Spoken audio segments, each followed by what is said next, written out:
Matt Stover was a part of 2 Super Bowl winning teams. Now he's the man behind the Players Philanthropy Fund. It's a donor-advised fund, and he's here to talk about it. Welcome, Matt. Thanks, Greg. Thanks for having me on your show. All right, so tell me about this fund. You're teaming up with PNC Financial to do it, right? Yeah, PNC's absolutely. They've been great partners for us. What they do is they manage the monies behind the fund, and they have given us the proprietary type of investments that we need for our clients to give them the largest returns so that their fund will grow and so that they can have more money to give in the long run.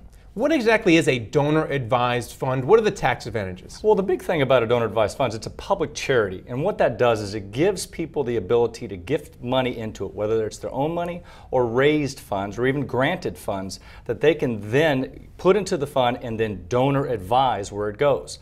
Our responsibility as a public charity, though, takes away all legal responsibilities from the actual donor. We're in charge of all the tax returns, the vetting of the charities, making sure that every check is proper and all the records are kept straight. So all they have to do is give money. And how are the charities chosen? What kind of control does the player have over where the money goes ultimately? They have full control as long as whom they are giving it to is a 501c3. They have to be a charity.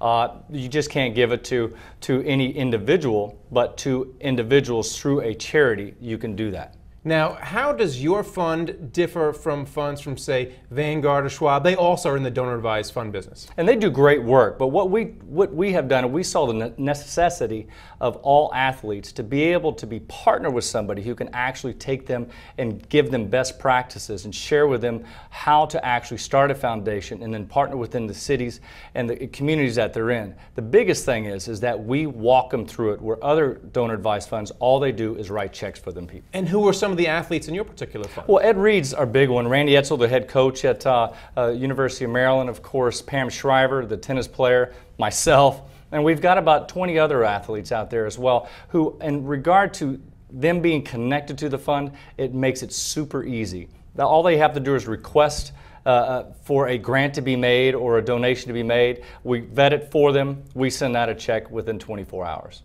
And can you just comment on the growing problem of professional athletes going broke? Every day, it seems, we read about another person who's made millions and millions in one of the pro leagues going broke. How do you combat this? Is this a tool in that way to stop that? Well, most players feel like they do have a platform and that they should be part of a giving community, doing philanthropic work.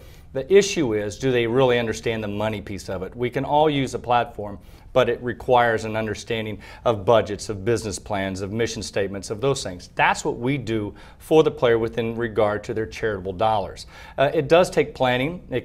We have an estate lawyer as one of my partner. If you're a big guy, let's say you just made $120 million, we can create lead trusts for you. We can give that type of advice to you that in return gives you more dollars to give away, and Uncle Sam doesn't get all the tax dollars. All right, thanks a lot, Matt. Thank Good you, luck. Greg. Appreciate it.